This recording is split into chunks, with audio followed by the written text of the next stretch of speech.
திருப்பூர் மாவட்டம் சுக்கம்பாளையத்தில் வீடு தரை குடோனுக்கு வங்கி அதிகாரிகள் சீல் வைத்ததால் உரிமையாளர்கள் டிரான்ஸ்பார்மர் மற்றும் உயர்மின் கோபுரம் மீது ஏறி போராட்டத்தில் ஈடுபட்டனர். கூடுதல் விவரங்களை வழங்குகிறார் செய்தியாளர் சதீஷ்குமார். சதீஷ், வணக்கம். என்ன நடந்தது சதீஷ்? வணக்கம். திருப்பூர் மாவட்டம் பல்லடம் அருகே சுக்கம்பாளையம் கிராமத்தைச் சேர்ந்தவர் ராஜகோபால். இவர் தறிக்குடோன் அமைத்து 2022ஆம் ஆண்டு நிலத்தில் அடமானம் வைத்து கோவையில் உள்ள தனியார் வங்கியில 97 லட்சம் ரூபாய் கடன் பெற்றுள்ளார். அதுல 56 லட்சம் ரூபாய் கடனை திருப்பி செலுத்தியாக கூறப்படுகிறது.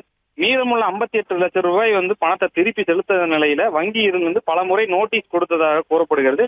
இந்நிலையில ராஜகோபால் தரப்பினர் பணம் செலுத்தாதால் நீதிமன்ற உத்தரவின் பெயர்ல நிலத்தை மற்றும் தறிக்குடோனை ஆகியவற்றை சீல் வைப்பதற்காக இன்று காவல்துறை பாதுகாப்போடு வங்கி அதிகாரிகள் மற்றும் வழக்கறிஞர் ராஜகோபாலின் வீட்டிற்கு வந்தனர்.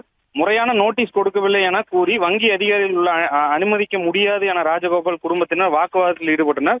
காவல்துறை உதவியோடு வங்கி அதிகாரிகள் தறிக்குடோன் மற்றும் ராஜகோபாலின் வீட்டுக்கு சீல் வைத்த நிலையில் வங்கி அதிகாரிகள் கண்டித்து ராஜகோபால் மற்றும் அவரது தங்கை ஆகியோர் இருவரும் இருந்து டிரான்ஸ்பார்மர் மீது உயர் மின் கோபுரத்தின் மீதும் ஏறி நிலத்தை அளவீடு செய்யக்கூடாது என தறிக்குடோனை சீல் வைக்கக்கூடாது என கூறப்படும் போராட்டத்தில் ஈடுபட்டனர்.